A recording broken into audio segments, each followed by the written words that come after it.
ஹெச்புட் சேனலின் அன்பான வணக்கம் ஃப்ரெண்ட்ஸ். இங்கே பாருங்கள், பாஸ்தா தான் ரெடி பண்ணியிருக்கேன். சீக்கிரமாக ஒரு 10 நிமிஷத்தில் உடனே ரெடி பண்ணி கொடுக்கலாம். பிள்ளைங்களுக்கு நம்ம சாப்பிட தேவையில்ல, நம்ம வீட்லேயே நம்ம பிள்ளைங்களுக்கு ரெடி பண்ணி கொடுக்கலாம். வாங்க ஃப்ரெண்ட்ஸ், வீடியோக்குள்ளே போகலாம். இங்கே பாருங்கள் ஃப்ரெண்ட்ஸ், நம்ம வீட்டில் இருக்கிற பொருளே வச்சு சூப்பராக ரெடி பண்ணியிருக்கேன் பாருங்கள். ரொம்பவே நல்லாயிருக்கும் ஃப்ரெண்ட்ஸ் சாப்பிட்றதுக்கு.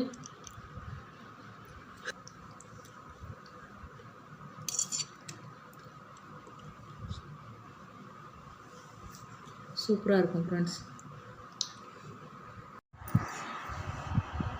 இங்கே பாருங்கள், பாஸ்தா தான் நம்ம ரெடி பண்ண போகிறோம். நான் தண்ணி நல்லா கொதிக்க வச்சு உப்பு கல் 1 டீஸ்பூன் எண்ணெய் விட்டு நல்லா வேக வச்சு 80% வேக வச்சு எடுத்துருக்கேன். இங்கே பாருங்கள், நல்லா வேக வச்சு எடுத்துருக்கேன். பச்சை தண்ணியில் நல்லா அலசிட்டு 2 டைம் அலசிட்டு எடுத்துருக்கேன். அதனால தான் ஒட்டாமல் வரும். இங்கே பாருங்கள், பாத்திரம் வச்சுருக்கேன். ஒரு குழம்பு கரண்டி அளவுக்கு எண்ணெய் விட்டுருக்கேன். 2 வெங்காயம் பெரிய சைஸு, 2 இலை கருவேப்பிலை அப்படியே சேர்த்துருங்க. எண்ணெய் நல்லா காஞ்சிடுது.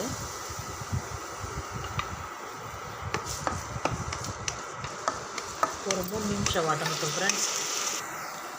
இங்கே பாருங்கள், 1/2 டீஸ்பூன் இஞ்சி பூண்டு பேஸ்ட்டு.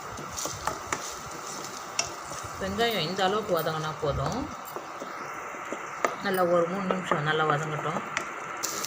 இங்கே பாருங்கள், மஞ்சள் பொடி 1/2 டீஸ்பூன், 1 டீஸ்பூன்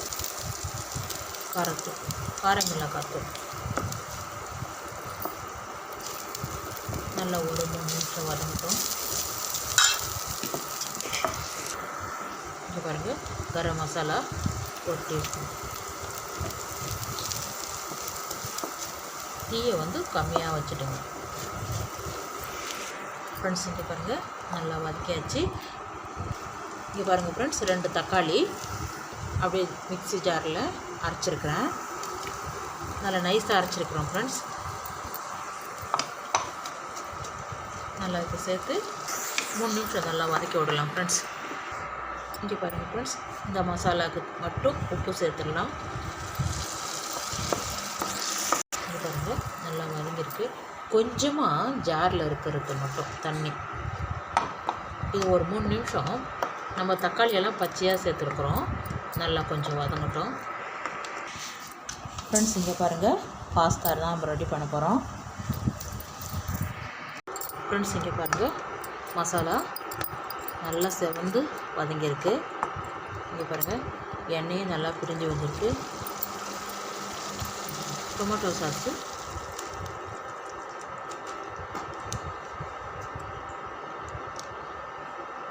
ஒரு டீஸ்பூன் சேர்த்துக்கிறேன். இந்த டைமில் நம்ம எடுத்து வச்சுருக்கிற பாஸ்தாவை அப்படியே சேர்த்துருங்க.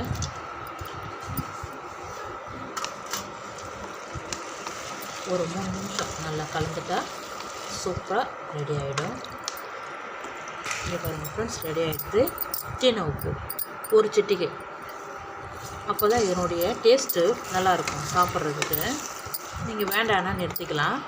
அவ்வளோதான் ஃப்ரெண்ட்ஸ். இங்கே பாருங்கள், ரெடி ஆகிடுது. மல்லி இலை சேர்த்துட்டு அப்படியே இறக்கிடலாம். மல்லி இலை சேர்த்தாச்சு. நல்லா கலந்து விடுங்க. அவ்வளோதான் ஃப்ரெண்ட்ஸ், சூப்பரான பாஸ்தா ரெடி ஆகிடுது. இங்கே பாருங்கள்,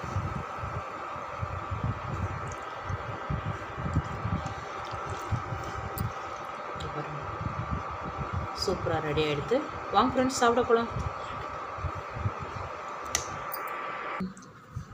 ஃப்ரெண்ட்ஸ். இங்கே பாருங்கள், பாஸ்தா தான் ரெடி பண்ணியிருக்கேன்.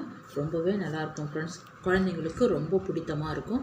இந்த வீடியோ பிடிச்சிருந்தா லைக் பண்ணுங்கள், ஷேர் பண்ணுங்கள், கமெண்ட் பண்ணுங்கள், மறக்காம சேனல் சப்ஸ்கிரைப் பண்ணுங்கள். அப்படி பக்கத்தில் இருக்க பெல் ஐகானை கிளிக் பண்ணுங்கள். Thank you friends.